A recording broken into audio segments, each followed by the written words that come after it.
Hi friends, எல்லாருக்கும் வணக்கம். எல்லோரும் எப்படி இருக்கீங்க? Welcome to Pudhumalar vlogs. நான் ஒரு விஷயம் உங்கள்கிட்ட ஷேர் பண்ணிக்கணும்னு நினச்சேன். என்னென்னு பார்த்தீங்க அப்படின்னா, சாரீ ரிவ்யூஸ்லாம் நான் வந்து போட்டுட்ருக்கேன் இல்லையா, அது மாதிரி ஒரு சில புட்டிக்லலாம் நான் வந்து சாரீ வாங்கியிருக்கேன். எனக்கு தெரிஞ்சு இது வரைக்கும் நான் வந்து கடைசி ரொம்ப அமௌண்ட் போட்டு வாங்கின சாரீ பார்த்திங்கன்னா 1200 சம்திங் அந்த மாதிரி ரிஷி புட்டிக்கில் வாங்கினேன். மற்றபடி எல்லாமே கொஞ்சம் கம்மியாக தான் வாங்கியிருக்கேன். ஏன்னா ஃபஸ்ட் டைம் ஆர்டர் பண்ணும்போது அதிகமாக பணம் போட்டு நமக்கு குவாலிட்டி சரியாக வரலன்னா என்ன பண்ணுறது அப்படிங்கிறனால நான் ரொம்ப பைசா போட்டு வாங்கலை. ஒரு தடவை நமக்கு நம்பிக்கை வந்துருச்சு, நல்லா வருது அப்படின்னா நெக்ஸ்ட் டைம் வந்து நீங்கள் அமௌண்ட் நிறையா போட்டு கூட வாங்கிக்கலாம் நம்ம அப்படிங்கிறதுல வந்து ரொம்ப பணம் போட்டு நான் சாரீ ஆர்டர் போட மாட்டேன். எனக்கு தெரிஞ்சு ஒரு பிளாக் அண்ட் ஒயிட்டில் ஒரு சாரீ ஒரு புட்டிக்கில் நான் வாங்கி போட்டிருப்பேன். பார்த்துருப்பீங்க நீங்கள். ஒரு ஃபேமஸான ஒரு புட்டிக் தானே வச்சுக்கோங்களேன். அந்த சிஸ்டர்கிட்ட வாங்கி போட்டது. அதோட விலை எவ்வளோன்னு பார்த்தீங்க அப்படின்னா, நான் எவ்வளோக்கு வாங்கினேன் அப்படின்னா 499 500க்குள்ளே வந்துச்சு. 500 சம்திங் தான் வந்துச்சு எனக்கு அந்த இது. ஆனால் நான் இப்போ என்ன சொல்லியிருந்தேன் அப்படின்னா, சாரீக்கத்த குவாலிட்டி ஓகே, நல்லா தான் இருந்துச்சு, ஒன்றும் பிரச்சனை இல்லை. ஆனால் நேற்று நான் ரொம்ப ஷாக் ஆனேன். எதுக்கு தெரியுமா? துர்கா காந்தி சேனல் நீங்கள் வந்து பார்ப்பீங்க அப்படின்னாக்கா கண்டிப்பாக உங்களுக்கு தெரிஞ்சிருக்குன்னு நினைக்கிறேன். துர்கா காந்தி சேனலில் துர்கா சிஸ்டர் வந்து நேற்று ஒரு சாரீ பர்ச்சேஸ் வீடியோ வந்து ஒன்று போட்டிருந்தாங்க. 10 சாரீ வந்து நான் பர்ச்சேஸ் பண்ணேன் அப்படின்னு சொல்லிட்டு ஒரு கடையிலேருந்து பர்ச்சேஸ் பண்ணேன். ஒரு விளாக் மாதிரி போட்டிருப்பாங்க. விளாக் கூட நான் கொஞ்சம் தான் பார்த்தேன். நான் வீட்டில் போய் அந்த சாரியை ஓப்பன் பண்ணி காட்டிகிட்டு இருந்தாங்க இல்லையா, அப்போ அந்த சாரீ வந்து பார்த்தேன். அந்த சாரியில் ஃபஸ்ட்டு ஓப்பன் பண்ணி காட்டினாங்க பாருங்கள், ஒரு கொடி மாதிரி, ஒரு தாமரைப்பூ கொடி மாதிரி போட்டு ஒரு பிளாக் அண்ட் ஒயிட்டில் ஒன்று காட்டியிருப்பாங்க. அந்த சாரீ நீங்கள் இன்னும் பார்க்கலன்னு நீங்கள் போய் பாருங்களேன்.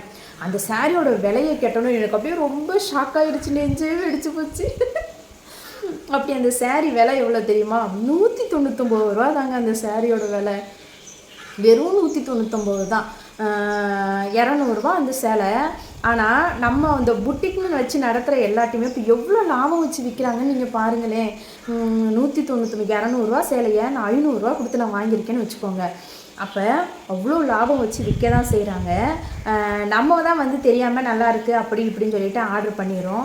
நான் வேணுக்குன்னெலாம் ஆர்டர் பண்ணல. ஒரு சில புட்டிக் இதெல்லாம் ஃபேமஸாக இருக்காங்க, அவங்கள்ட்டலாம் சாரீ வாங்கி ரிவ்யூ பண்ணால் எப்படி இருக்குது, ஏன்னா நிறைய பேர் வருது நல்லா வரல அப்படின்னு சொல்கிறாங்க. எது உண்மை எது பொய்ன்னு தெரிஞ்சுக்கலாம், மக்கள்கிட்டையும் ஷேர் பண்ணலாம் சொல்லலாம், மக்களுக்கும் நல்லது தானே அப்படிங்கிறதுனால தான் நான் வந்து அதை ரிவ்யூ போட்டு ஷேர் பண்ணுறது.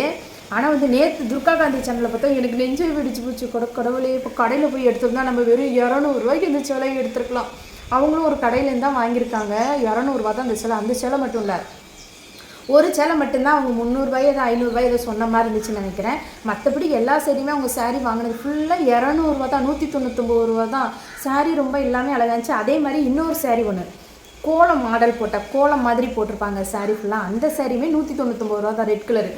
அதே சேலையை நானும் வாங்கியிருக்கேன். எவ்வளோ தெரியுமா? 499 ரூபா போட்டு வாங்கியிருக்கேன் நான் ஒரு புட்டிக்லேருந்து. இப்போ எல்லா புட்டிகளும் எவ்வளோ லாபம் வச்சு எப்படி விற்கிறாங்கன்னு பார்த்தீங்க. என்னை பொறுத்தளவுக்கு எனக்கும் சாரீ பிஸ்னஸ்லாம் பண்ணணும்னு எனக்கு ரொம்ப ஆசை இருக்குது. ஃப்யூச்சரில் நான் கண்டிப்பாக பண்ணுவேன். ஆனால் இவ்வளோ விலைலாம் நான் போட மாட்டேன். ஏதோ ஒரு சாரீக்கு ஒரு 100 ரூபா லாபம் வந்துச்சுன்னா அது சரிதான். ஆனால் வந்து பாதிக்கு பாதி வந்து லாபமா? எனக்கு அதை கேட்டோன்னே எனக்கு ரொம்ப ஷாக் ஆகிடுச்சு. இவ்வளோ லாபம் வச்சு ஒவ்வொரு புட்டிக்லேயும் வந்து விற்கிறாங்களா அப்படின்னு சொல்லிட்டு. இதுலேயே அவங்களுக்குள்ள ஒரு போட்டி பொறாமையெல்லாம் இருக்கான். இப்போ ஒரு புட்டிக்கில் வந்து ரொம்ப கம்மியாக ஒரு மாடல் சாரியை கொடுக்குறாங்கன்னு வச்சுக்கோங்க, அதே மாடல் எல்லா புட்டிக்லேயும் வந்து கொடுக்குறாங்கன்னு வச்சுக்கோங்க. அப்போ வந்து மற்றவங்களாம் கேட்பாங்களா, இது இவ்வளோ கம்மியாக கொடுக்குறான், அப்போ அந்த புட்டிக்கு பார்த்தோன்னா எல்லோரும் போவாங்க அப்படின்னு சொல்லிட்டுலாம் கொஸ்டின் எழுப்புறவங்களாம் நிறைய பேர் இருக்காங்களாம். இவங்களுக்குள்ளே இந்த மாதிரியெல்லாம் போட்டியெல்லாம் நடக்குது. ஆனால் விலையை பொறுத்த அளவுக்கு நான் பார்த்துட்டு ரொம்ப ஷாக் ஆகிட்டேன். அட கடவுளே, நம்ம தான் வந்து ரொம்ப பைசா போட்டு இப்படி வந்து வேஸ்ட் பண்ணிட்டோமோ. அப்போ நம்ம 200 ரூபாய்க்கு வாங்க வேண்டிய புடவையை 500 ரூபாய்க்கு கொடுத்து நம்ம வாங்கியிருக்கோம். இதுலேருந்து நீங்கள் என்ன புரிஞ்சுக்கணும்? நீங்களும் சுதாரித்து இருந்துக்கோங்க. உங்களுக்கு பிடிச்சிச்சு, இவ்வளோ விலை கொடுத்து நான் வாங்குவேன், எனக்கு அவங்கள பிடிக்கும், எனக்கு அவங்க சேனலை பிடிக்கும் அப்படிங்கிறவங்க கண்டிப்பாக வாங்குவீங்க. அந்த மாதிரி உள்ளவங்க சப்போர்ட் பண்ணலாம், வாங்குங்க, ஒன்றும் பிரச்சனை இல்லை. ஆனால் வந்து 200 ரூபா சிலையா 500 ரூபா 600 ரூபா 800 ரூபா அப்படிலாம் சொல்லி விற்கிறது ரொம்ப கஷ்டம். இது வந்து நேற்று நான் ரொம்ப ஷாக்கான விஷயம். இதை உங்கள்கிட்ட நான் ஷேர் பண்ணிக்கணும்னு நினச்சேன், ஷேர் பண்ணிக்கிட்டேன். இன்னொரு வீடியோவில் சந்திக்கிறேன். பாய். நம்ம சேனலை சப்ஸ்கிரைப் பண்ணிக்கிங்க, பெல் ஐக்கானே கிளிக் பண்ணிக்கிங்க.